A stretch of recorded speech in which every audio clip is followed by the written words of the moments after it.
Welcome one, welcome all. Step right up to one of the icons of horror history from way back in the 1940s. Full of thrills, chills, spills, and a whole lot of howling at the moon. Okay, I'll drop the voice, I'm sorry. It's just that whenever I think of these old 1930s and 40s movies, I want to do like this radio announcer voice. Kind of like my Alistair voice, but not as dramatic. Anyway, yeah, we are definitely in for a howl of a good time today because we are finally taking a look at one of those movies that I've wanted to talk about ever since I started this YouTube channel. Today, we are diving into one of the best cinematic universes ever created. The old school, classic, influential, iconic Universal Monsters. And yes, I know I technically started this already with FangFest on the other channel, but no, I'm not happy with those reviews. Those reviews mostly turned out pretty bad. So, yeah, I'm going to be using this as an opportunity to talk about one of my personal favorites and a movie that, again, kind of just speaks for itself. Or should I say, howls for itself. Oh, screw you, that pun was funny. Anyway, let's talk about it together, shall we? What's up? What's happening? What's going on, everybody? Welcome back to the Station, your number one suggestion for animation, including TV and movies as well. I'm your host, Jasmine Small. As you can see, we are in full black and white tonight because we're talking about an old classic from the 40s. Let's talk about The Wolfman. The movie that didn't work off of any established source material that came out beforehand and was the most original and unique of all the Universal monsters. And the one that set the template for every single werewolf-related movie, book, or show to follow in the many decades to come. Now, I have a pretty lengthy written review for this one, being the huge old-school horror nut that I am, so please excuse me if this one's a little bit more detailed than usual, but I will try my best to keep the major spoilers out of this conversation. But all I can say right now is that you need to watch this movie if you haven't watched it yet. It is a quintessential must-watch horror movie. So, without further ado or delay, here's my written review for one of the best horror movies ever made. I hope you enjoy. I mean, where do I even begin with such an iconic horror staple like this? The one that literally created the blueprint for pretty much every single werewolf movie to follow for decades to come. Well, I'll give it my best try anyway. Upon returning to his dad's estate to mourn the death of his brother, the wealthy aristocrat Larry Talbot, played by horror legend and son of a man of 1,000 faces himself, Lon Chaney Jr., ends up uncovering a horrifying curse as a werewolf named Bela, played by another icon of horror, Bela Lugosi, nearly kills him and transfers his lycanthropy to him via a bite on his chest.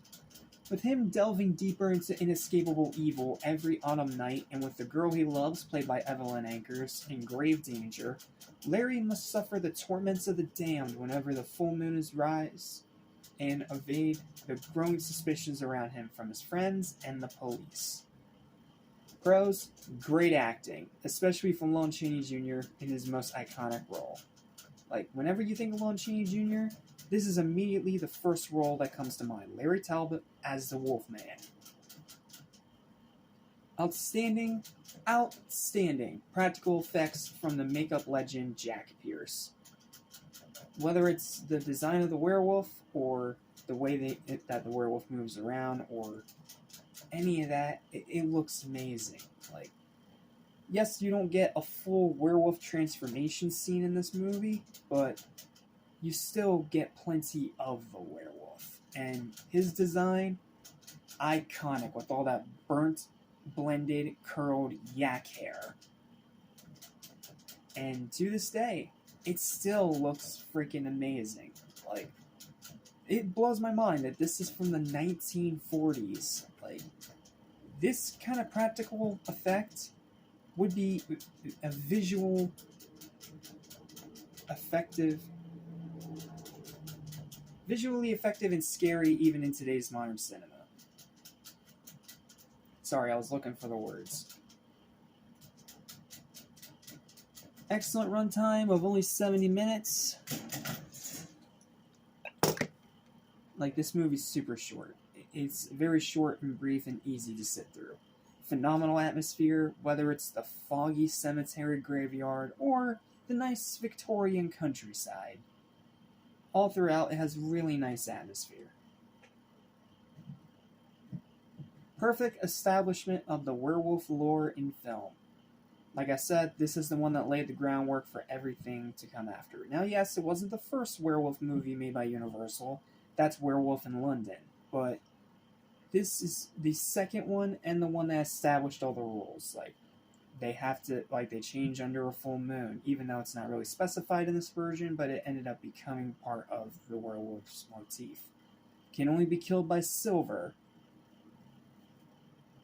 You know, the whole usual werewolf rules that you've heard 1,000 times before in 1,000 other werewolf movies. Superb writing that, while a little corny, does have a bit of a darker edge.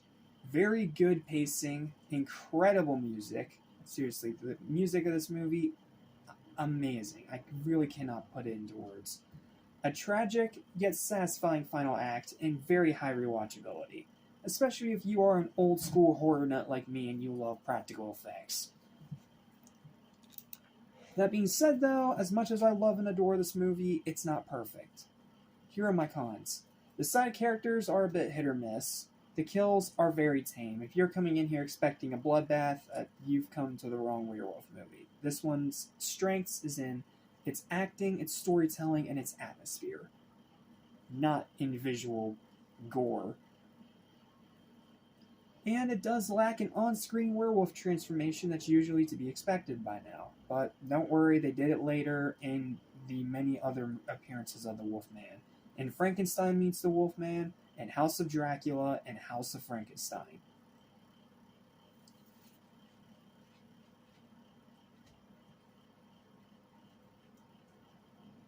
But considering its time period, again, this was made in the 40s, you gotta remember that, and how it didn't work off of any established subject material, I'm willing to give it a pass. Like, yes, wolves were always a part of like different myths and folklore, but there was never really like a book that established the rules of everything related to werewolves.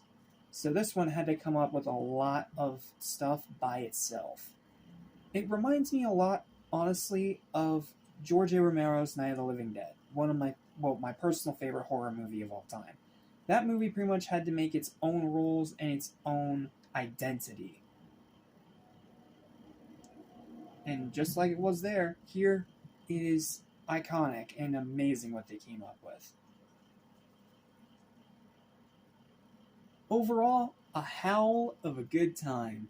While not my favorite Universal monster movie, nor my favorite werewolf film, it's undeniable that this is one of the best and one of the most influential films for both.